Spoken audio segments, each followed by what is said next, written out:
Bonsoir et bienvenue dans l'interview. Aujourd'hui, je reçois Didier Gauzoin. Bonsoir. Bonsoir. Alors, vous êtes ministre bruxellois de l'Emploi et de l'Économie, vous êtes défi, et vous avez voté avec 249 autres personnes hier au Conseil général de défi, une série de règles de gouvernance pour la future négociation, plutôt pour la négociation actuelle, on en parlera. Alors, ce Conseil général s'est prononcé pour le décumul intégral et la limite des revenus privés et publics à 150% d'un salaire de député. Alors, le décumul intégral, c'est finalement ce que le PS bruxellois veut, ce que Écolo veut. Vous vous situez à peu près dans la même gamme. Je crois que c'est une discussion difficile et ça fait maintenant presque 10 ans que les partis traditionnels bloquent sur ces dossiers de décumul, de contrôle des élus. Et donc il est temps aujourd'hui de passer à la vitesse supérieure.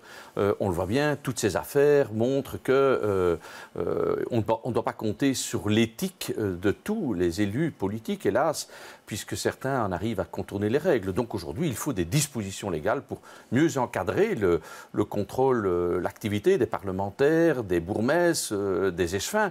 Et nous allons d'ailleurs beaucoup plus loin. On dit que c'est aujourd'hui la Cour des comptes qui doit vérifier et contrôler, et pas réserver ça à des comités de déontologie où les contrôleurs sont les contrôlés.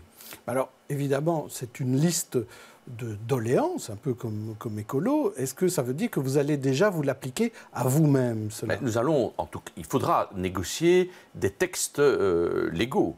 Et nous l'avons dit, à partir de 2019, en tout cas la règle au niveau de défi, c'est que lorsqu'on se présente à une élection et qu'on obtient le mandat, il faut respecter le choix de l'électeur et donc c'est fini de faire du shopping ou du cumul.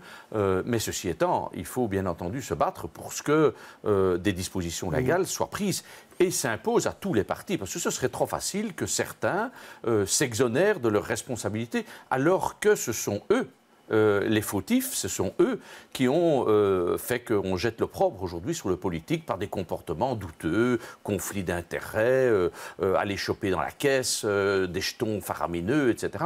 C'est incontestablement le mal des trois partis traditionnels, PS, MR et CDH. Mais ce que j'entends, c'est qu'en 2019, vous donnerez déjà le bon exemple en choisissant un mandat et pas de cumul. Je crois que c'est dans l'ère du temps, c'est comme ça qu'il faut avancer. Mais je veux dire, le cumul, c'est une facette. Ce qui est essentiel aujourd'hui, ce n'est pas nécessairement le cumul. On voit tout ce qui s'est passé au SAMU social, tout ce qui s'est passé à Publifin, ce n'est pas une affaire de cumul. Ce sont des gens qui n'avaient plus de limites, qui n'avaient pas de contrôle. Donc c'est le manque de transparence. Manque de transparence dans la publication des mandats, manque de contrôle, manque de sanctions. Nous prônons par exemple des peines d'inéligibilité pendant plus de 10 ans.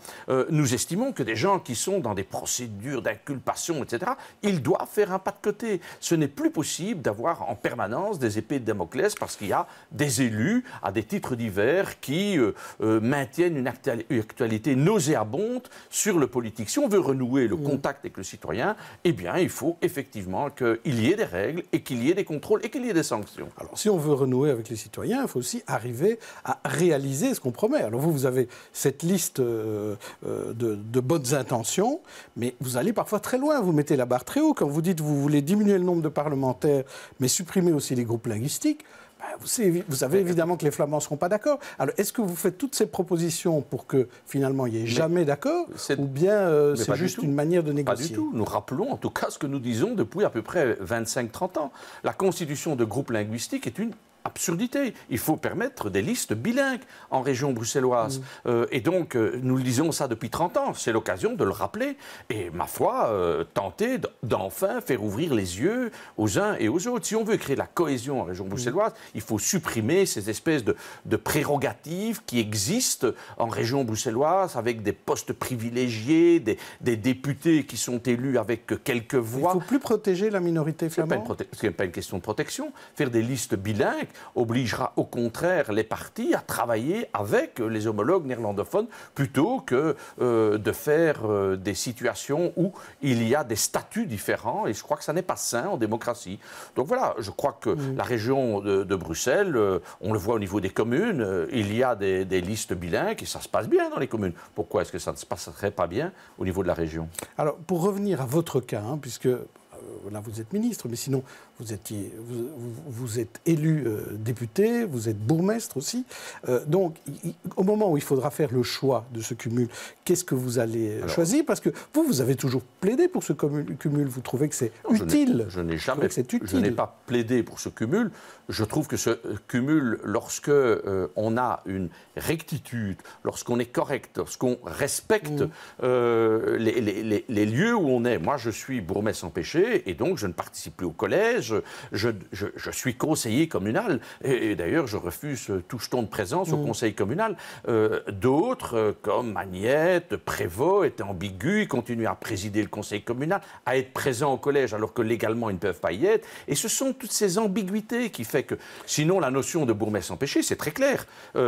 Quand on est en bourgmestre empêché, c'est le bourgmestre en fonction qui dirige la commune et ce n'est plus le bourgmestre empêché. Imaginez, vous n'êtes plus ministre, vous êtes député et bourgmestre. Là, vous devrez choisir entre le poste et... ça, écoutez, en 2019, bien entendu, il n'est pas question d'anticiper, mais je sais très bien ce que je ferai. Mais pour l'instant, je suis ministre et j'ai un challenge important, continuer à faire diminuer le chômage en région bruxelloise, augmenter les formations des jeunes, c'est ça ma seule obsession. Justement, parlons-en, parce que ce gouvernement bruxellois, avec un CDH, on ne sait toujours pas s'il est dedans ou dehors, est-ce que vous continuez à travailler? Est-ce que vous aurez un gouvernement tout à fait normal jeudi? Oui, moi, pour ma part, j'ai déposé 2 projets d'ordonnance. Un projet qui vient en dernière lecture, qui est une ordonnance contre les discriminations, qui permet les tests de situation, le mystery shopping. Et je dépose aussi une autre ordonnance en première lecture sur l'entrepreneuriat social. Mais ma collègue, Mme Frémaux, dépose 2 avant-projets d'ordonnance. Donc le travail continue.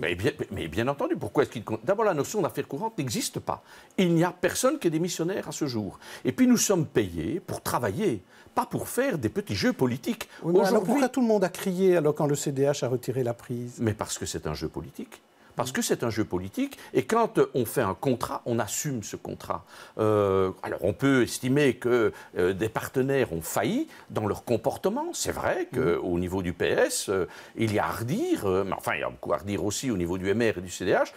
Mais ceci étant, le contrat, le gouvernement bruxellois n'est pas entaché de scandale. Ce qui s'est passé, c'est à la ville de Bruxelles, dans une majorité PS-MR.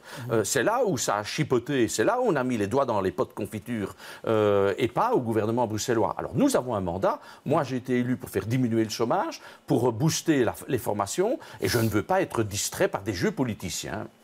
Alors, est-ce qu'il y a trop de monde dans les cabinets bruxellois des ministères? Bernard Clairfailly, je vais vous proposer que vous l'écoutiez. Il était là dans Les Experts vendredi, et c'est un peu ce qu'il disait. On devrait aussi discuter du salaire des ministres. On devrait aussi discuter du nombre de ministres. Nous avons trop de ministres du côté francophone, 19, alors que les Flamands font avec une dizaine de ministres. De la taille des cabinets ministériels. Le ministre-président à Bruxelles a un cabinet d'une centaine de personnes. Et je touche aussi, les miens sont aussi au pouvoir là-bas. Donc, je pense aussi qu'on devrait diminuer la taille des cabinets ministériels.